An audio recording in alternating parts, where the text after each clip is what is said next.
Today we're going to dive deep into a topic that usually makes people's eyes glaze over, but I promise you, if you get this right, it changes everything about how you manage safety. We are talking about the critical link between your health and safety culture and your risk assessment. You see, most people look at the risk assessment as just a piece of paper, a checklist that you have to file away to keep the inspectors happy. But if that's all you do, then you're missing the most important variable in the safety equation, which is the human element. To really make your workplace safe, you have to understand the synergy between your technical framework, which we call the Triple P system, and the psychological framework, which we call the Mindset Evolution Schema, or MES. Let's start by setting the stage with what we actually mean by these terms, because we are going to be going through the foundation of our step-by-step guide today. The Triple P system stands for policies, procedures, and practices. This represents the intellectual side of safety, or what we in the safety industry call your IQ. On the other hand, we have the MES, or the Mindset Evolution Schema. This is your coaching tool. It helps you understand the emotional intelligence, or EI, behind why people follow these rules or why people break them. The MES uses a brilliant analogy called the roots to fruit model. The fruit is the visible behavior, like wearing safety gear, while the roots, on the other hand, are the internal traits like integrity or calmness that produce that behavior. If you want to fix the safety problem, you cannot just tape the fruit back on the tree. You have to nurture the roots. So how does this apply to the risk assessment exactly? Well, step one in our process is what we call recognizing behavioral hazards. When you look at a standard risk assessment form, you will see lists of physical hazards like slippery floors, exposed wires, or even hazardous chemicals. But if you look deeper into a comprehensive risk assessment, like the ones we used in the safety wallet system, you will see a category specifically for behavioral hazards. These are things like horseplay, rushing due to work pressures, or losing concentration. This is where the Triple P system and the MES first collide. The Triple P system documents the hazard, identifying that the driver might be distracted. But it is the MES that provides you with the lens to understand why that distraction is actually happening. Is it a lack of skill, which is an IQ issue, or is it a lack of focus caused by stress or attitude, which is an EI issue? As a safety leader, you have to use the MES to look past the surface error and identify the internal driver. This brings us to step two, which is the risk evaluation. In a standard methodology, you calculate risk by multiplying severity of an incident by the probability of it actually happening. Severity is usually fixed. A fall from height is always going to be severe, but the probability is entirely dependent on your culture. If you have a workplace culture that believes that production speed is more important than safety, the probability of that accident skyrockets. This is where you use the MES as a diagnostic tool. You look at the trunk of the tree, which represents the belief systems of your employees. Do they actually believe that accidents are just bad luck, or do they believe that they are preventable? If your workforce has limiting beliefs, such as thinking safety is just someone else's job, your risk assessment needs to reflect a higher probability of failure. The Triple P system gives you that calculation matrix, but the MES gives you that real-world data to plug into that matrix. Now let's move to step three, which is where the rubber meets the road, as they say, with the implementation of control measures. The hierarchy of controls tells us that we should try to eliminate or engineer out hazards first. This is great for physical risks, but you cannot engineer out a bad attitude. You cannot install a guardrail around a lack of integrity. This is where administrative controls come in, and this is where your Triple P champion becomes the most valuable person in the room. A Triple P champion is not just the safety officer, they are a culture carrier. When you identify a behavioral risk like someone taking shortcuts with a forklift, the control measure isn't just to issue a written warning, the control measure is coaching. You should use the MES coaching protocols to identify where the disconnect is. You don't just tell them what to do, which is the triple P rule, you help them understand who they need to be to keep themselves safe. Let's look at a practical example to make this concrete.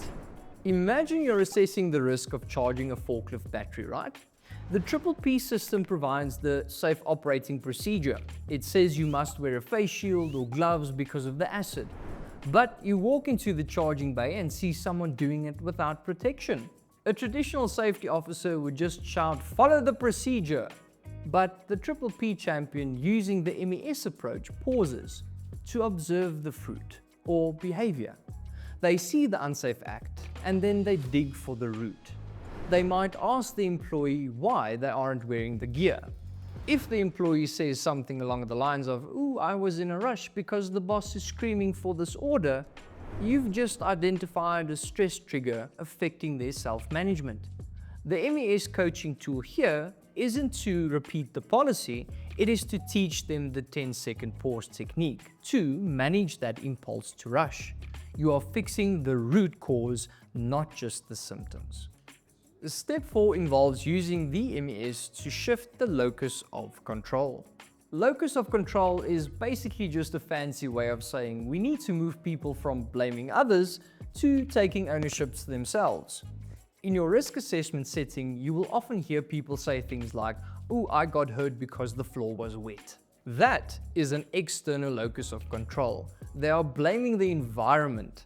The triple P system requires us to document these hazards, sure, but the MES requires us to coach the mindset behind that. The goal here is we want to get them to an internal locus of control, where they say things like, "Oh, I saw the floor was wet, so I cleaned it up to keep the rest of my team safe." When you are writing your risk control plans, you need to build in these activities that foster that ownership. This could include assigning specific safety tasks to individuals in the OSH Online system, which forces them to engage and undertake responsibility, thereby strengthening their internal accountability loop. Finally, step 5 is about your environment, or what the MES calls the sunlight. The sunlight refers to attitude or influence of leadership, if you will. You can have the best risk assessment on paper, perfectly aligned with every regulation, but if your leadership casts a shadow of panic, the culture will wither. The MES teaches us that attitude is the emotional footprint that you leave behind. If a manager walks through the factory ignoring hazards, they are casting a shadow that says safety doesn't matter. As a triple P champion, part of your risk assessment process involves assessing the leadership climate. Are the leaders providing the necessary sunlight that allows the safety culture to grow? If not, the risk assessment must highlight the lack of leadership commitment as a critical threat to the system. So now the big question, how do we tie all of this together in your day-to-day operations? Well, it starts with integration. When you open up your OSH Online platform to log a risk or an incident, you are essentially engaging with the triple P system. It is the digital backbone, but the data you put in there must filter through the MES. When you report a near miss, don't just describe the mechanical failure, describe the human factor. Note that the employees involved showing high curiosity by spotting the defect early, or perhaps they showed low focus by missing a safety sign. By recording these observations, you basically turn your risk register into a map of your company's psychological landscape. This allows you to target your training not just on a technical skill, but on specific character traits and values that need a bit of strengthening. So with that being said, and in conclusion, understanding your health and safety culture in your risk assessment is not just about adding a paragraph about culture to your report, it is about fundamentally changing how you view those risks. It is about realizing that the biggest variable in any safety system is the human mind. The triple P system gives you the rules, the map, and the structure. It ensures that you're compliant with the law and you have a clear understanding of your standards. The Mindset Evolution Schema gives you an understanding of the driver. It helps you see why people do what they do, and it gives you the tools to coach them towards safe behaviors. When you combine these two, You have robust policies, procedures, and practices supported by a workforce with strong roots, stable beliefs, and visible character. You create a safety culture that doesn't just look good on paper, but actually brings everyone home healthy and safe after work. We'd like to thank you if you've made it this far into the video. If you've learned something, please consider leaving the video a like and subscribe to stay updated with all the latest health and safety trends and news. Feel free to start a conversation in the comments. We really do read and reply to all of them. And that being said, for the viewers out there, as always, stay safe, stay inspired, and until next time, take care.